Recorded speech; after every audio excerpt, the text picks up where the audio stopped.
They say every valley has its own god and its own witch.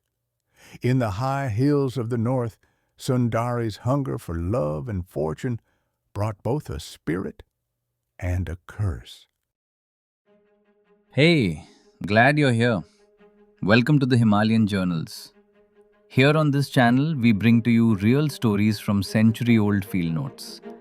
We try to keep it simple and calm here. Think of it as a documented history of the Himalayas from the early 1900s, covering stories of indigenous wisdom, epic expeditions, and groundbreaking science, passed on just as they were recorded. Subscribe, zone out, binge. In the mountain air of a quiet morning, Sundari was meant to be husking rice.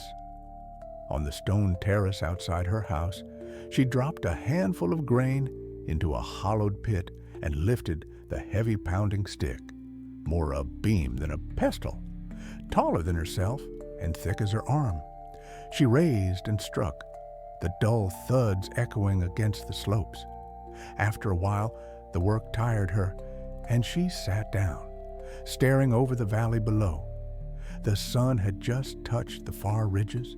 Pines glimmered like a field of spears, their needles flashing in the light, while the firs and cedars stood dark and still. The terraced fields were turning pale gold. Harvest time was near, but Sundari saw none of it. Her mind was heavy with what she called her two griefs. She could not read or write, and she spoke only the rough dialect of her valley. Still, she knew her heart was troubled. Her first grief was simple.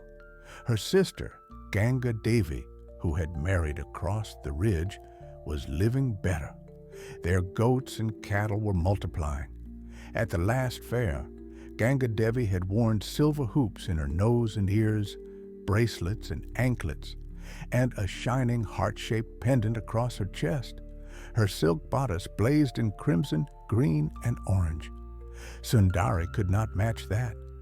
If she were to own such ornaments, her household needed more cattle and sheep. In these hills, prosperity was a matter for the gods. Every valley had its own, fierce, narrow spirits whose power ended at the next ridge.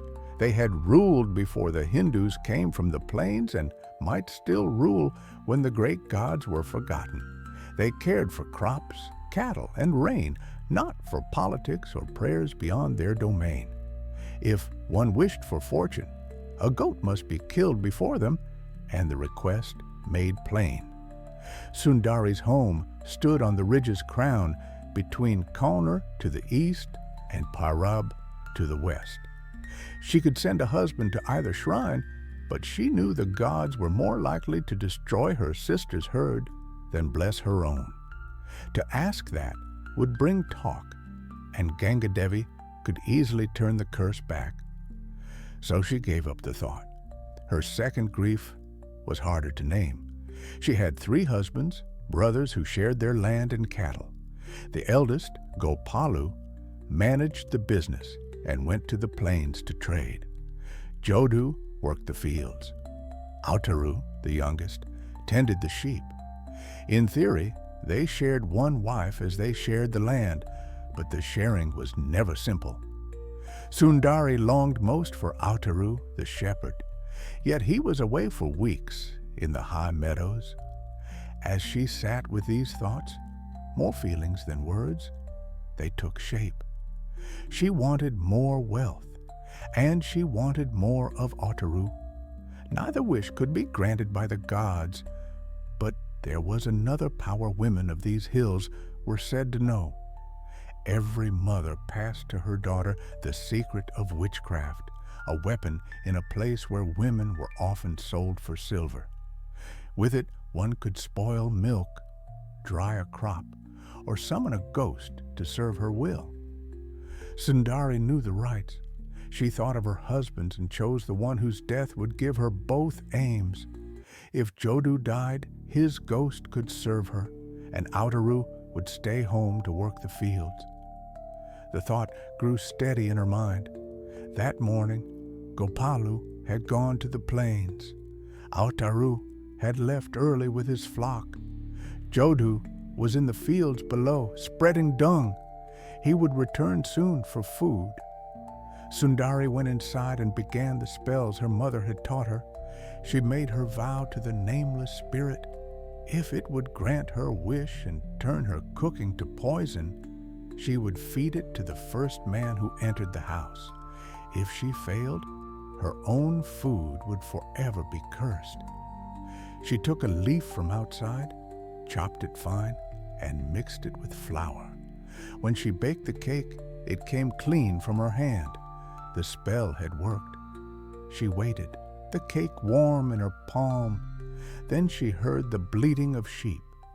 Autaru stepped through the doorway. "I had to come back," he said. "I sneezed at the shrine and then saw Kalyan Singh's wife cutting grass and a witch. If I had gone on, the lambs would have died. So I came home. Give me something to eat." Bound by her vow, she handed him the cake. "I'll go again tomorrow," he said. "Are you glad I came back?" But there was no tomorrow for him. He rose, swaying. "My head is swimming," he murmured, clutching at the doorpost before falling onto the terrace stones, his hand resting beside the hollow where the half-husked rice still lay. The tale, told by a forest officer of those hills, ends there. He swore it was true. Whether the valley still has witches, no one can say. But in those ridges, where gods are small and griefs are strong, the story of Sundari is still remembered